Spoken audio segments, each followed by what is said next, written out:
bro kijumtip namta kikubor like kam hikai hakan dekapor kijumtip namta kikubor like kam hikai kebade ki government upper primary school kabahapapo East Khasi Hill district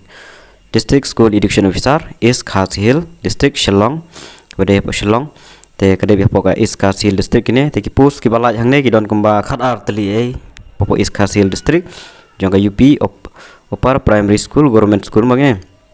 te sampai yang ni kita buka apply astan teacher arts ndriu teli kawai nam tai UR bat santali nam tai Khasi janta bat garu astan teacher science and smart garan santali kawai nam tai UR bat sautali nam tai Khasi janta garu bat kawala ya assistant teacher in Hindi garan tangawai nam tai UR kategori te ki qualification ki ebro kalau mi kumju kanen maka de kumju kumba kitu ki bal adab hi kape skill kade level 8 qualification ni belum for upper primary school teacher graduate with DLED or graduate with BEd with 50% teman namta ki SC ST kade 45% candidate are eligible to apply kitu ki balong tak lalong eligible ban apply MTET pass so compulsory jongko upper primary level la dapat ko apply ki mempat pass MTET mempat pass DLED mempat pass iu ki mla are ban apply mark shaidon bhai ki bakali kata te hangni ada mention bahwa kenapa basic computer literacy will be an added preference kan kamen tohi la bila don computer literacy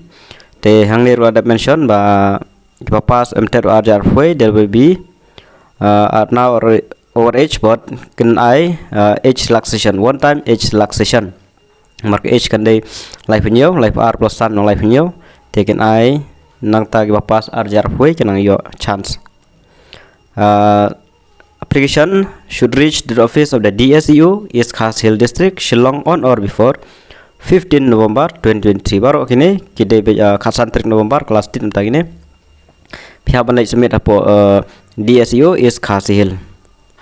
sekan mau kita kuat apply tentang ini push sapendap iki non kam pihak apply pihak pendap bagas standard form di dokumen se baru ibran kam salih submit apo office of the DSEU East Khasi Hill